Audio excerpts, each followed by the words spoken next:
1947, 15th August.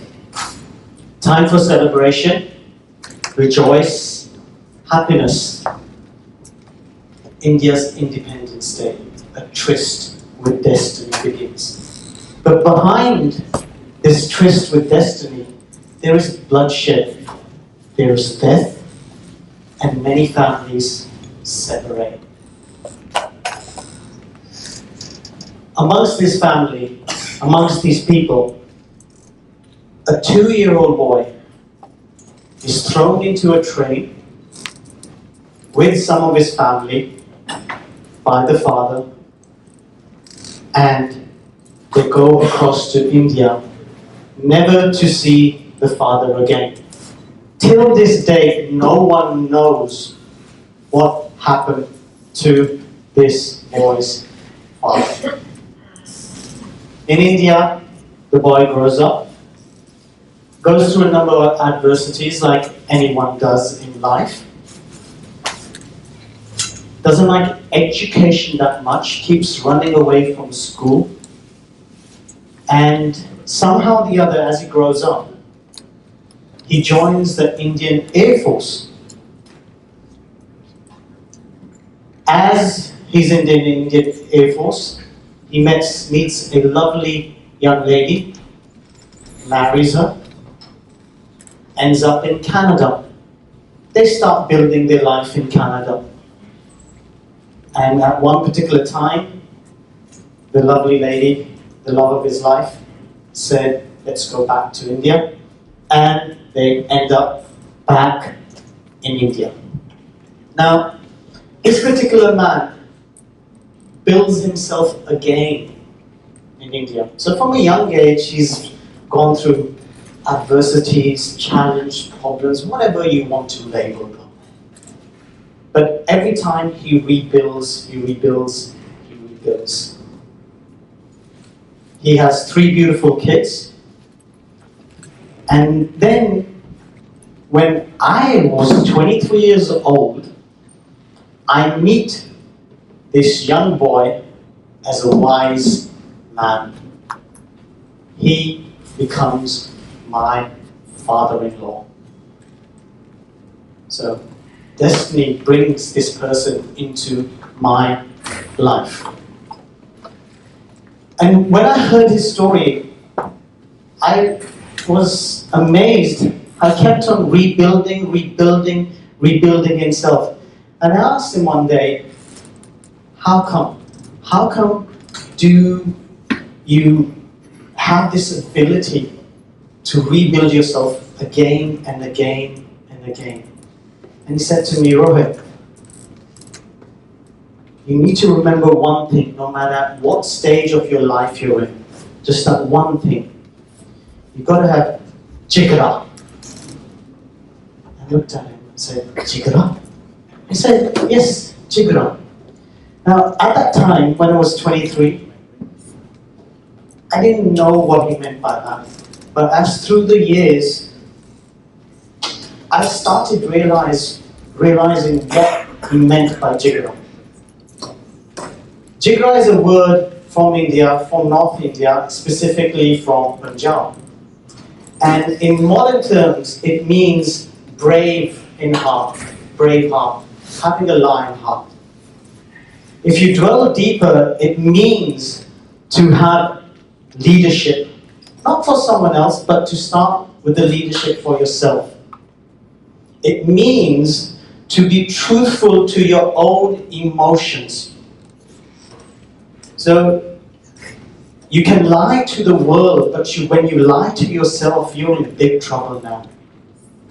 And it means to have that strength, that energy, to tap into your own inner strength, to make those tough decisions whenever it is necessary for you to do that. In modern terms, they term this as executive presence. Having that presence. There's 3 elements to executive presence.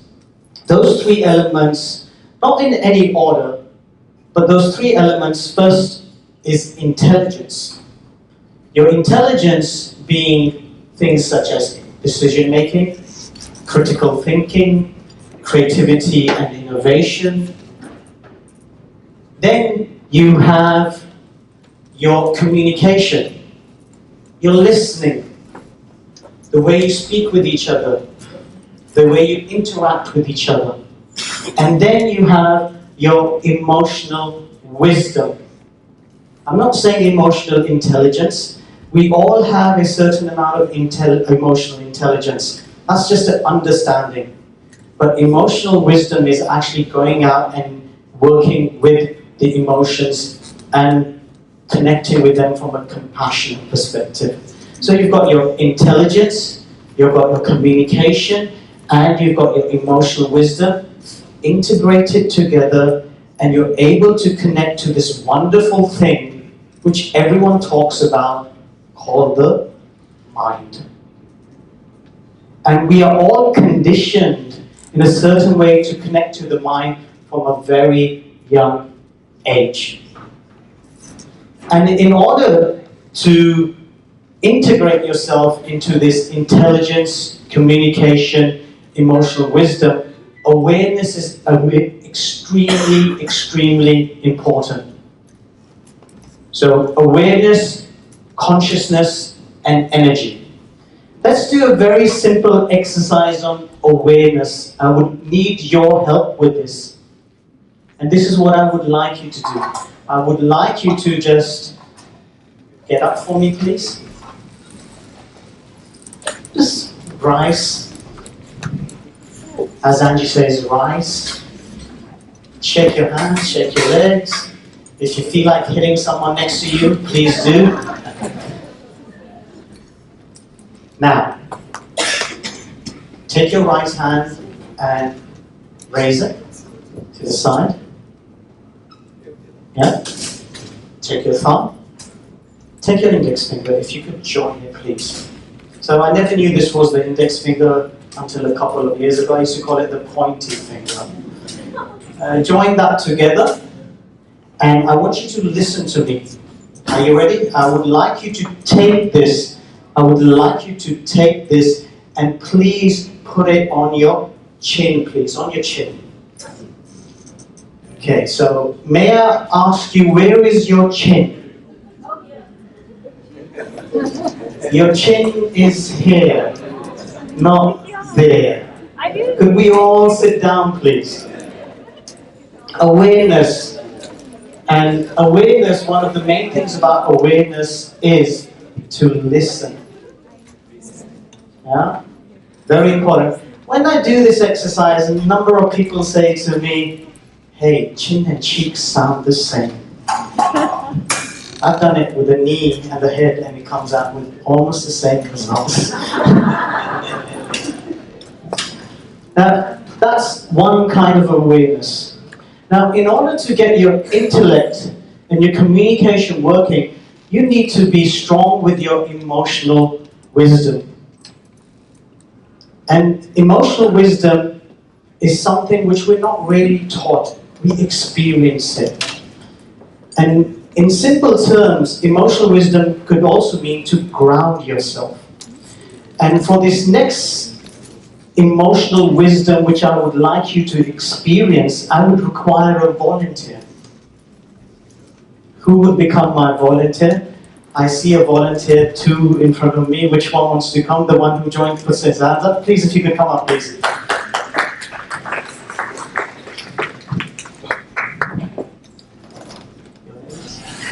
No? Okay. So if you could give your applause for him, please.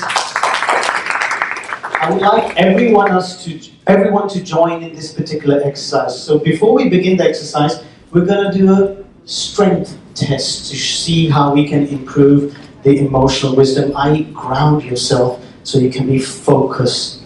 This allows you to raise your executive presence. So this is what I will ask you to do. Could you join your feet together? Excellent. And if you could raise your hands like this. Excellent.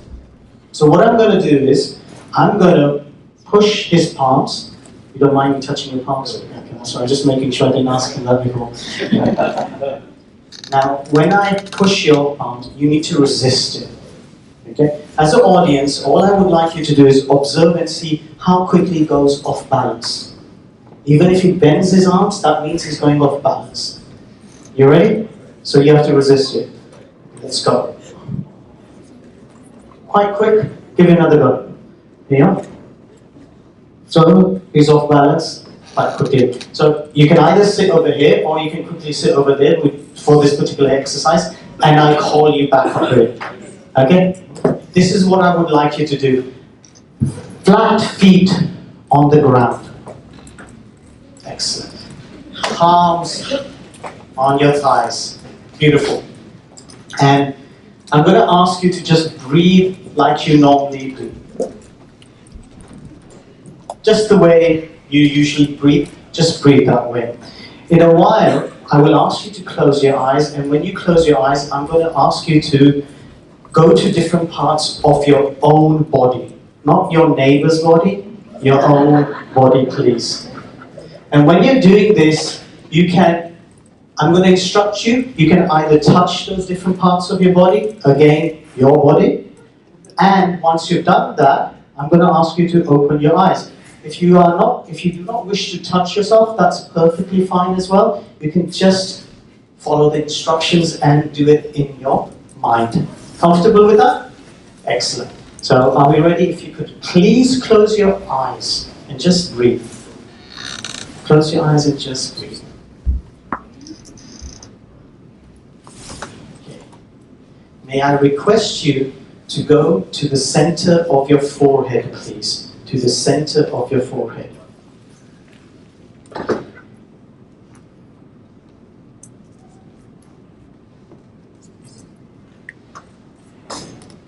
May I request you to go to the tip of your nose, please. To the tip of your nose, please.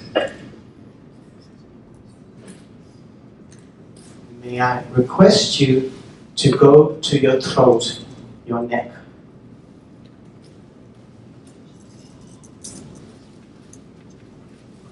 May I now request you to go to your heart, please. Stay in your heart and just breathe.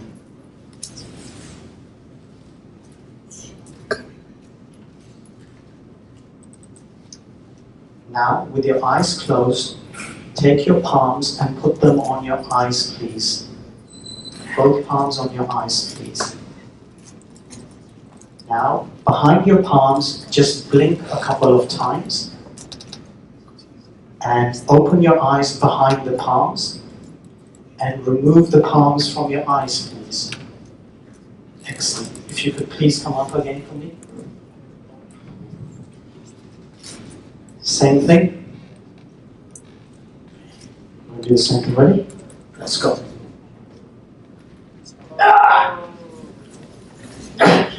Okay, thank you very much. What do you think happened with this individual? It's happened with every one of you in this room, by the way, not just him. He's stable.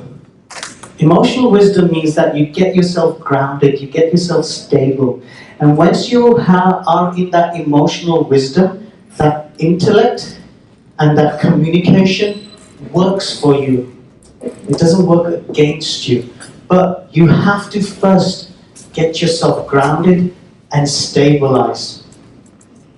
Otherwise, you're not able to achieve that executive presence when you're dealing with other people, be it with your manager, your wife, even your children. It's required everywhere. Now, a lot of people say, hey, it's all about intelligence.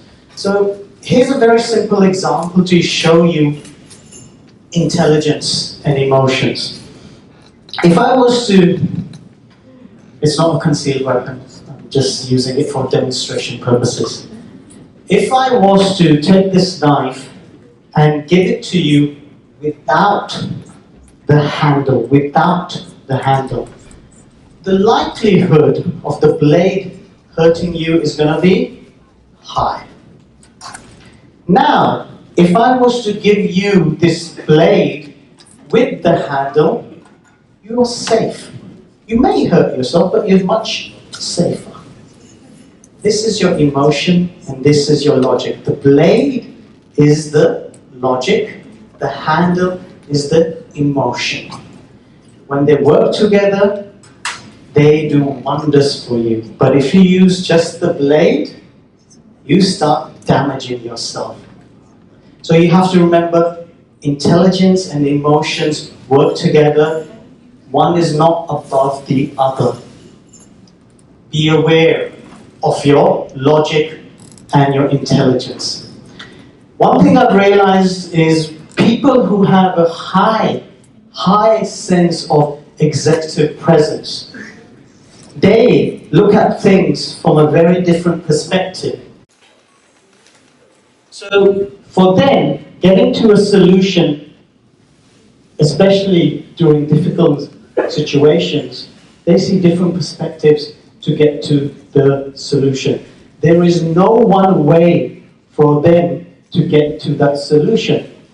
Here's a simple example to show you this, and this is why they call me the banana man. Simple banana over here. Now if you look at this banana, many people use the stem to open it. And it can be difficult sometimes to open it. Some decide to break the skin. Some could use the knife, which I used. But the simplest and the most quickest and the easiest way is, instead of the stem over there, turn it around, go to the base, and open the banana. Different ways to open the banana. And when you're in a high sense of executive presence, you know you can find different ways to get to a solution. And as I go off the stage, I will now eat this beautiful banana, have a wonderful, wonderful talk with the rest of the speakers. Thank you very much.